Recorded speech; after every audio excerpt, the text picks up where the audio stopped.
What did you do? I'll be careful how I phrase this, but you know, a lot of celebrating. You know, you wait 7 years for this kind of stuff, and yeah, you know, it was great to actually, you know, celebrate with my teammates. I mean, we don't party or celebrate all year, or you know, we don't properly do it for 7 years. So, you know, to go to my first Olympic Games, I wanted to experience what everyone's on about, and you know, give my teammates a good, you know, you know, we just want to celebrate together in a good time, and I've got so many good memories of Rios, and you know, hopefully we're going to build on that again for Tokyo. What is that feeling like? It must be exhilaration.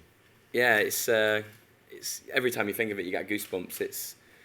You can't explain it in one single word. It's you know, over these next few weeks, hopefully I realise what it actually is. I mean, as I said, we have been in this bubble, and it's going to be great to realise, hopefully, what I've done and move on and put it to bed, really. Well done. Kath? Yeah, I mean, it's always this thing, how do you compare events, how do you compare athletes, how do you compare success? It's almost impossible to say. I think what makes the Olympics so special is because it's so inclusive across so many sports and so many different kind of athletes, and therefore the inspiration is on a whole different level of people who might want to get involved in different ways. And I think, you know, the lovely thing is, like I said, the London Games were undoubtedly a huge inspiration for the nation, and I think we all felt that kind of almost couldn't be replicated. It will never happen again. It was a once-in-a-lifetime moment. And then we've all said, we've only seen a taste of the sort of post-Rio feeling from, you know, we had an incredible reaction from British Airways staff on the flight saying, you have no idea what you're about to walk back into.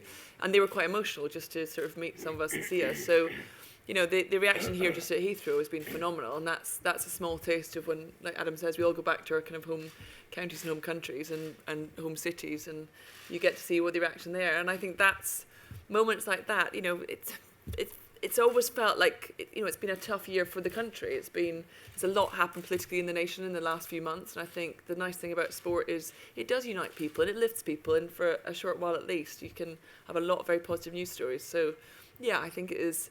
The time and the place and the timing means it is one of the best best sporting events we've probably ever had. Okay.